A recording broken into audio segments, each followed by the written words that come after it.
it's pretty simple. Give people cheap space. Yeah. And they will Come and create. come and create. Yeah. There will be, invention and creation that happens out of that, which fuels the economy.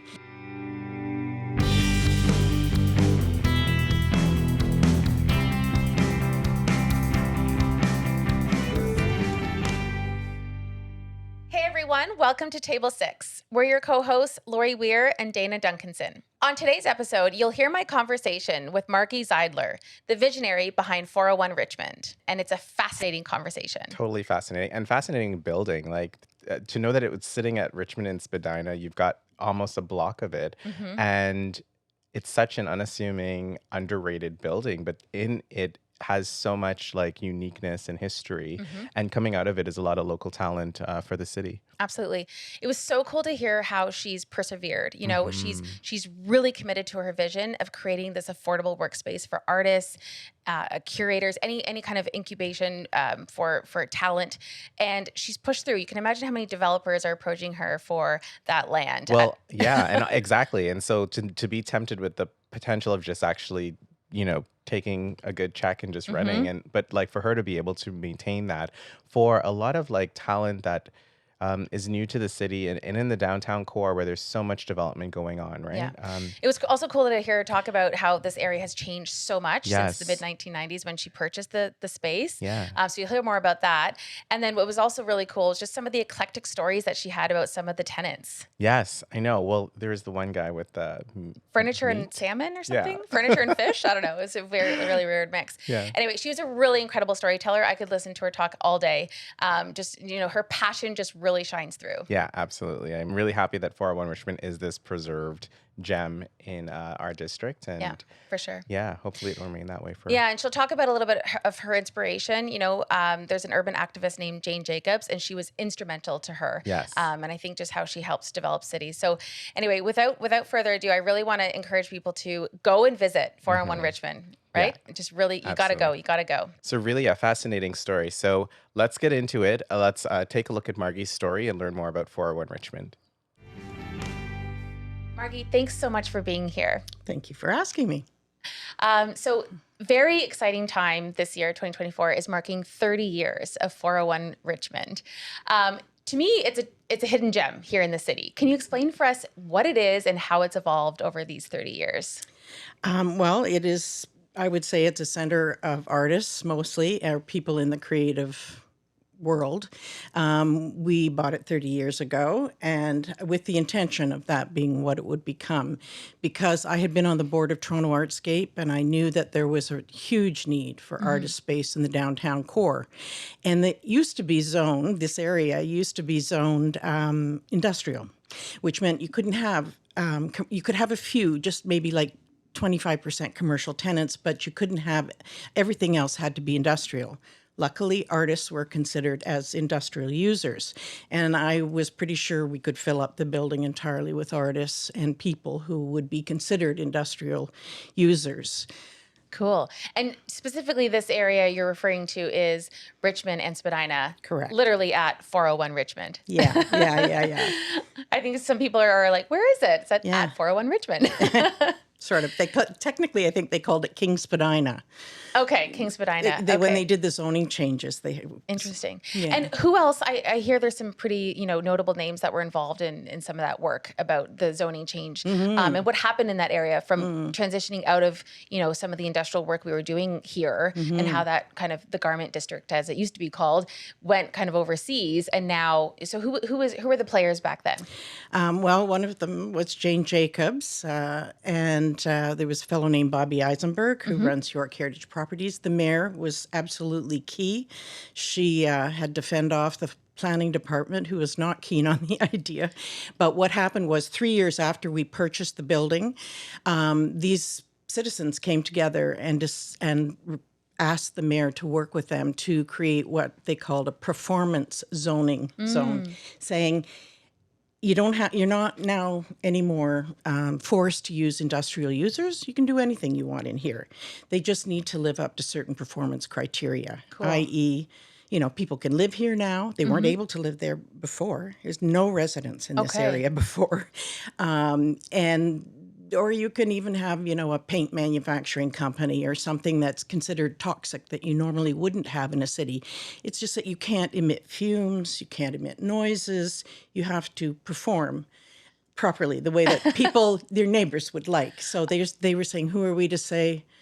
This was a really big Jane Jacobs thing. She hated zoning, and she felt that this was going to have the area take off. And so it did immediately. Wow. And the mayor at the time you're referring to is Barbara Hall. That's correct, yes. And ironically, at the time, it was the councillor of this area was our current mayor, Olivia Chow. Yes, that's right. It's come full circle. Yes. So speaking of Jane Jacobs, she's this incredible urban activist and author, and has been a truly, magical, inspiration for you as you were developing and founding 401 Richmond. Can you share with us her story and how she impacted you and the famous quote that really got this all going? Okay, I hope I can remember the quote properly, but she was a remarkable person who wrote an extraordinary book. It's still considered the most important book in urban planning, although it's not really about urban planning. It's about cities, per se. Which was called Death and Life of Great American Cities. And that was in 1961. She was well hated for having done that among the planning profession and architects, etc. But in time, and by the time she moved to Toronto, she was very much revered. She had done some remarkable things when she lived in New York. She had stopped the Crosstown Expressway and the expressway that was going to come down through Washington Square. She was a real hero, but she emigrated here to Canada in 1968. We think because she didn't want her sons to go to the Vietnam War. Oh, wow. And so that was Canada's enormous gain. And she immediately became a citizen when she was eligible after 5 years. And she loved Canada and she loved Toronto. And we were so lucky to have her here because people went to her for advice and went to her for, the sort of backing of their ideas. And she gave people confidence and she wanted people to think for themselves. She didn't want them to do what she wanted. She wanted them to do what they felt was the right thing because she felt that citizens were the experts on the places that they lived, and as opposed to the experts. Right. That's such a novel concept. Yes, it is. It still is. So the quote, I believe, was that new ideas need old buildings. Right. Such a beautiful quote. Can you kind of explain for people at home what that really means?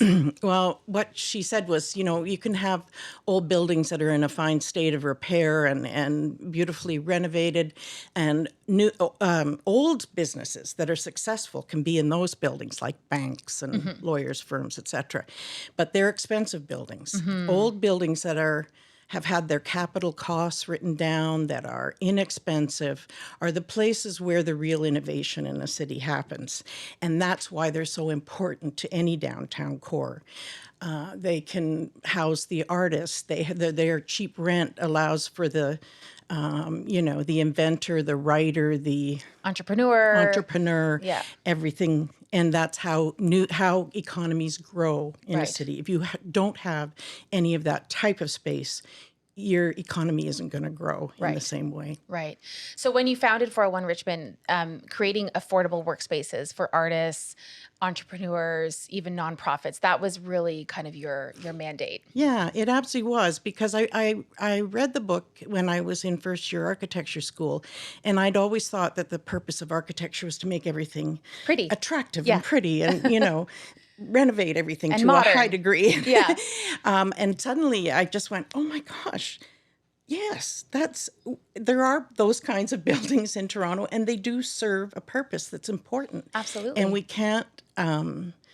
we shouldn't make all of those into fine restored buildings. We should allow some of them to be places where artists and inventors can be. Right. And one of the things that's really important in that is the changeability of a building. That buildings like that, those old warehouses and factories, they have high ceilings, long distances between columns. I don't think I can think of a use that couldn't happen at 401 Richmond or in those old buildings, because they're so flexible and so accommodating to anything. That's awesome. I know when my colleague and I went to visit you in your office, it was like this amazing labyrinth of hallways, and at every turn there was something cool. There was a gallery, this beautiful courtyard, just tenants of so many different things. And, you're looking at the directory at the front door and it's like, wow, there's that, there's that, there's that. Can you talk to us a little bit about the tenant mix at 401 Richmond? You've had some very eclectic and eccentric tenants over the years. Just any fun stories to share on that regard? Sure. Well, we started with the building was about 30% occupied. It wasn't terrifically fascinating. There were a couple artists, but largely it was being used as storage space for retail spaces in Yorkville or downtown restaurants. So it was pretty boring, and the doors were all locked and all of that. So we set about to fill it fully because we could not afford to run the building unless it was fully occupied.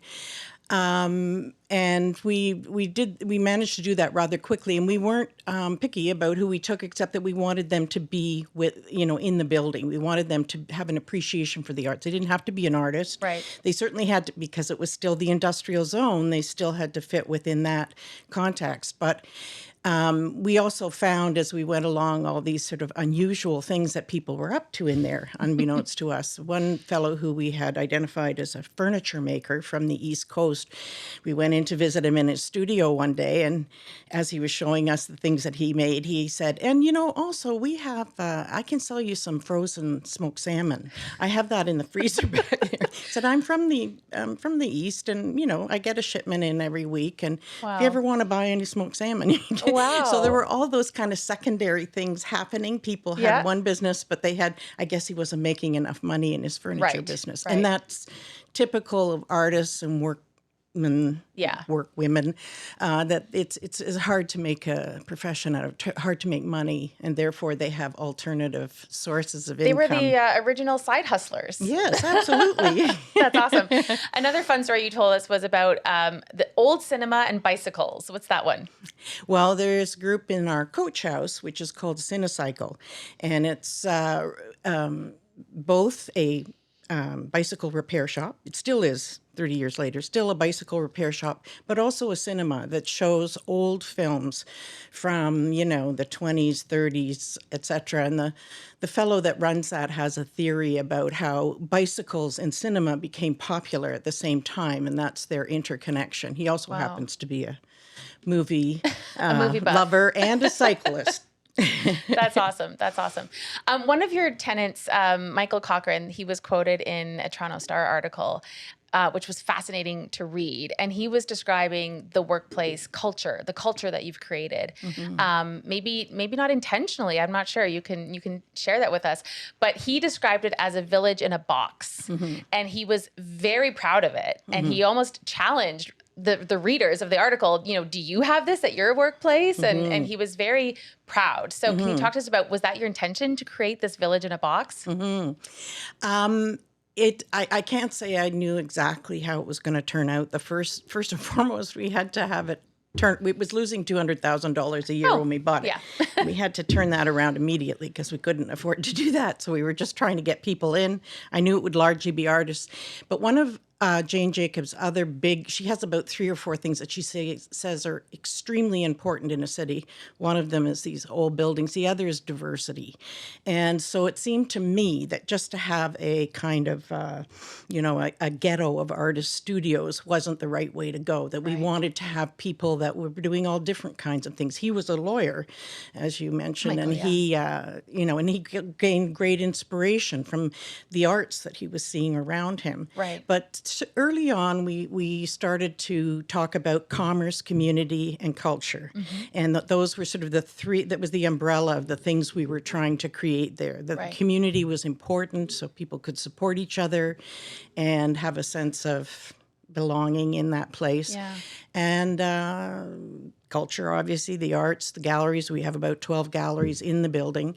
And commerce. There were people who were in commerce. They weren't not-for-profit. They weren't, artists. They were, that is also a necessary part of our world. We can't pretend that it isn't. And generally, it is commerce that supports the artists and the scientists historically throughout. Yeah, society. Yeah. Very cool. So in terms of other types of community building things that you're having there. You've got this beautiful courtyard and a rooftop and the cafe and just other events that you're having throughout the year. Even with your early childhood education center, you put on a holiday concert, I hear. Yes. That must be very cute. It is. Is that something that really brings the people together? Is it tenants that just come out to that, or is it open to the public as well? Much of what we do is open to the public. We participate in Doors Open, which will be at the end of May this year. We do an Easter. I shouldn't say Easter egg. We do an egg hunt. Okay. And that is we encourage people from outside to do that. Nuit Blanche we always participate in, and various other things because we do a holiday marketplace. We do want other people in the community to partake in what's there. It's an interesting Awesome place for them to visit. For sure. And a nice place just to come and, for your tenants to just come and have their lunch. They can sit in the courtyard and just kind of feel that community. Because everyone, there's so many different businesses and artists that are there, but to kind of have that chance to just sit and chat and, meet new people and, oh, what do you do? Oh, I make signs. Oh, I need a sign. Yeah. And that's how those conversations are happening. Yes. And in the beginning, I think we were far more methodical about making that happen, finding out that the fellow sold salmon in the back of his woodworking studio so we could let everybody else know. And all the, somebody else did, special penmanship in his off times and things like that people might have a use for. A need for, yeah. So we made directories of what people did, and we did a newsletter every month. We to try and introduce people to each other. That was also part of trying to make it a bit safer because there were a lot of robberies. The area was really terrible. It was very empty. Every building was being robbed all the time. Right. And in order to try and make it a place where people want to stay, we had to somehow get around that and figure out ways to... So back then, what year are you saying here? 94, 95. Okay. So that area at the time, in terms of, what was it like when you first opened? You talked about having the need for a live-in security team. We did. And we did various other things, but it was pretty dead. It was dead at night. There was probably one or two Greasy Spoon restaurants within a 500-foot radius of the building. And now there maybe are 40 or 50.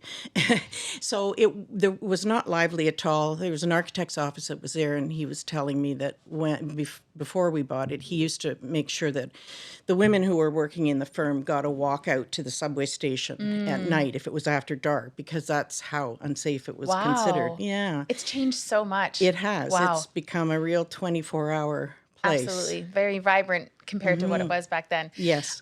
So we've really, really come so far. So if we kind of look back at the origin of the building, it originally was a lithography factory. That's correct. Can you share with us a little bit about that? And we'd love to hear for us architect nerds, how you've approached the adaptive restoration of the building as well. Well, you're right. It started in, they had another location on King Street, but they moved up to that location in 1899. They built the first of 5 wings to the building. And the last one, I think, was built in the 20s, and it's 200,000 square foot building. It's hard to imagine now, but the whole area was full of warehouses and factories. It was the garment district, but there were all kinds of other things happening there. In this case, it was a lithography company named the McDonald Manufacturing Corporation. They were known for the beauty of the artistry of the lithographs that they put onto tins. Cool. And people ordered their tins from there. They're tins for, to people who manufactured honey or manufactured sugar or gopher poison or, everything was in tins at that time. And so they would design and create tins for these That's super cool. wholesalers. And the building took up almost an entire city block from Spadina all the way almost to Peter. Correct. And it's 350 feet long. Yes, it is. And it's Yeah. That's and- insane. It's almost hard to wrap your head around this. So built in 5 stages. Can you share with us some of the, the things that you've done over these 30 years in terms of the restoration, maybe some of the, headaches that you've faced when you're doing that process? Well, the main thing for me was I found the sort of industrial look of the building to be absolutely gorgeous, and I specifically loved the windows. I had seen that building probably decades before or a decade or two before we You're too old for that. purchased. You're too young for that. Sorry.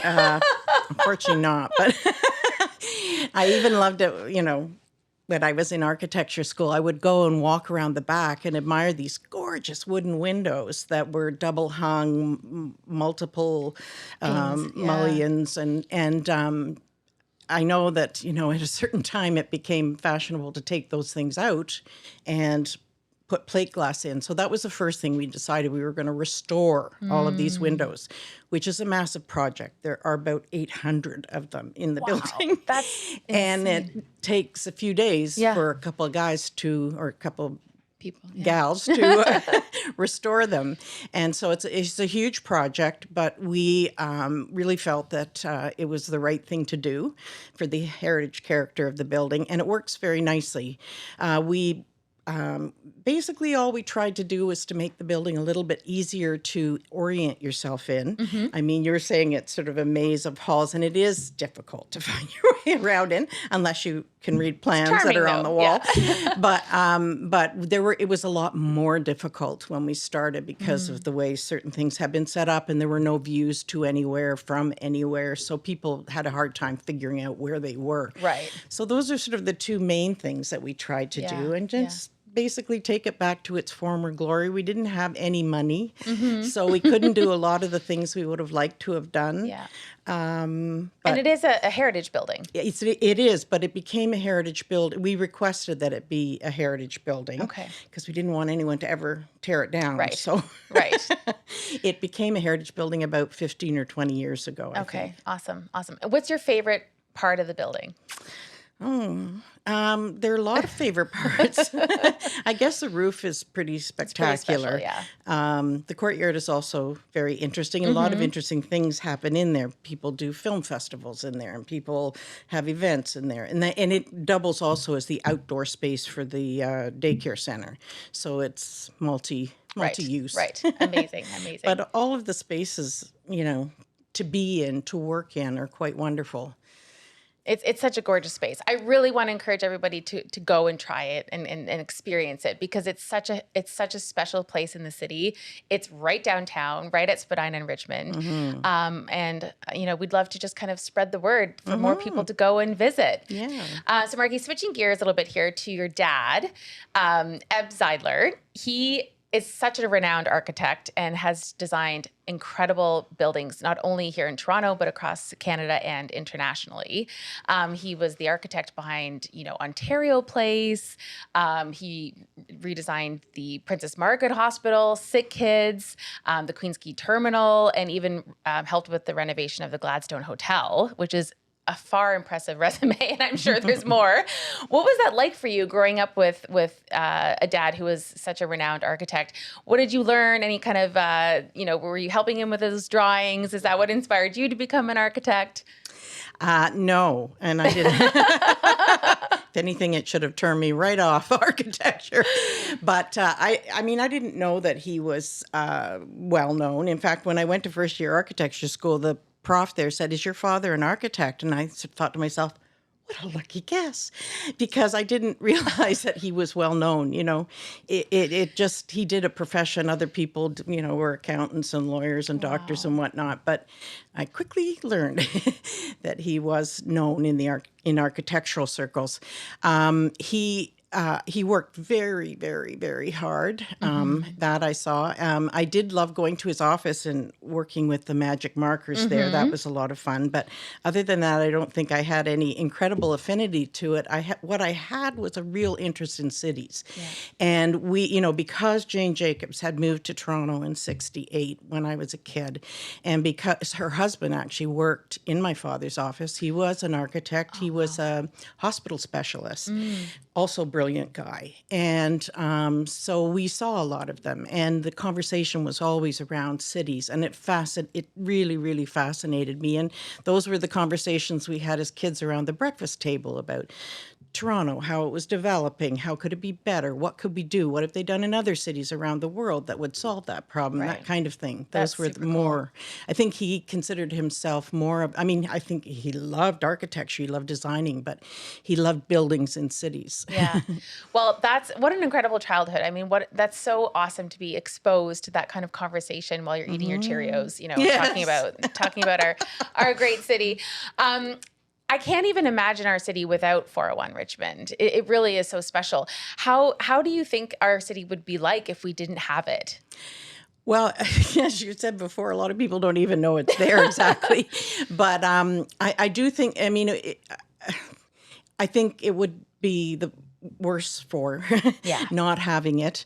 We have 200,000 square feet. We have 150 artists and arts types organization that unless we're not, I mean, if we didn't do this and it disappeared, I think it would be a big loss. Huge Because I think that there isn't much left like it. Artscape had some facilities around here, but they're gone now. And so I think we could use more.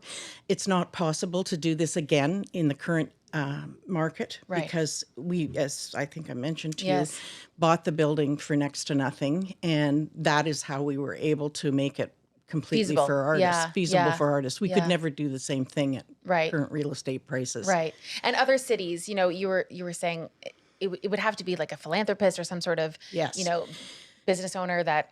Yes. And that there was a place in New York. It's an old power building. I think it's called they call it the Bat Cave. It's in Brooklyn. And some philanthropists did go in there and spend tens of millions of dollars to create studios and all that kind of thing. But that is the only way in a hot market that such a thing could happen. Right. I think that cities, when they're in economic decline, should consider the possibilities of setting out places where these kinds of things could happen, because after the economy and the real estate market goes up, they're no longer possible. Exactly. It's so important. I think Jane would be very proud. Oh, well, I don't know. I think she would be, of what you created and the legacy that this is had. And hopefully, people continue to invest and want to support places like this, because cities need them. Yes, absolutely. In terms of, there was a study actually with all three levels of government that studied 401 Richmond and how it is such an economic driver and the importance of it in a city, and the possibility of something like this being replicated in other cities. Can you share a little bit about that study and the findings? Well, the study was initiated by the person who's now head of economic development in Toronto, Pat Tobin. He was head of culture, but he's now head of economic development. And it was his idea, and he did see this as an economic generator. And he was working at the time for the Canadian government, and he wanted to do the study so that they could try and consider trying to create other buildings like it around the country. It was before the real estate market had gone too crazy, but the idea was to have more of this. If you could give people, it's pretty simple. Give people cheap space, and they will come and create. Come and create. There will be, invention and creation that happens out of that, which fuels the economy. Right. And I've seen it in other places. There's a place in Birmingham in England called the Custard Factory. Ooh. And it's exactly what has happened there. And the owner of that did understand that and he said it I don't think I would have even thought of it, but he said to me, give people cheap space and a flexible lease, and you'll see what happens. Wow. It's magic. Yeah. But that's not the way the world works. I know. Landlords want 10-year leases, and they want to get the absolute most they can, which is fair enough. They have their own realities in terms of finance, but I think there should be ways that we try and think about how we can do these things Yeah. It's a bit short-sighted. You're missing out potentially on all of that new innovation, new younger generations of ideas and, artistry that can't afford to pay the skyrocketing rents. They need affordable workspaces in order to create. And a lot of what they're doing, they need a space. They need a studio. They can't do it on their dining room table. So this is why it's just so incredibly important that you've done what you've done. So I don't know if I could speak on behalf of all the people, but thank you for what you've done with 401 Richmond. Well, thank you very much for being Yeah, interested. yeah, it's fun. Come and take a look. It really is. It's a wonderful place to go to work every day. Absolutely. It is truly wonderful to see everything that's going on and the diversity of people and projects. And you can check it out on our website, which is 401.com. And Awesome. come and take a look. It's Fantastic. as you say, it's a bit of a hidden treasure. So as we're celebrating your 30th, just to kind of close here, what does the future hold? Well, actually, I think we have to figure out a way that we can keep this going in perpetuity. If we were to sell it, and we have offers all the time, it would be torn down for sure. I mean, the city would probably enforce that the facade would have to stay up, but it would become a series of condominiums because that is the highest and best use at this point in time and has been sort of for the last 20 years. So we have to figure out a way to make sure that it gets to stay the way it is. Yeah. That may be to morph it into a not-for-profit organization. To keep it sustainable. Yeah. Yeah, that would be a shame. Well, yes and no. If it stays the same. I mean, the weird thing is 30 years ago, we were able to do that on a for-profit basis. Yeah. And that seemed kind of neat that we could do that and do something good and make a profit. But it's no longer possible. Right. I just meant it would be a shame if it became condos. Oh, yes. Yes. Well, yes. I mean, I think it's the one thing that, the area used to have more stuff like that, and now it is mostly all condos. So it sort of feels like it's the area where people can breathe and go and see the arts. And yeah, absolutely. Absolutely. So special. Well, thank you so much, Margie, for your time. It was such a pleasure to chat with you and for people at home to learn more about your special place. So thank you. Thank you. Thank you. Thank you very much.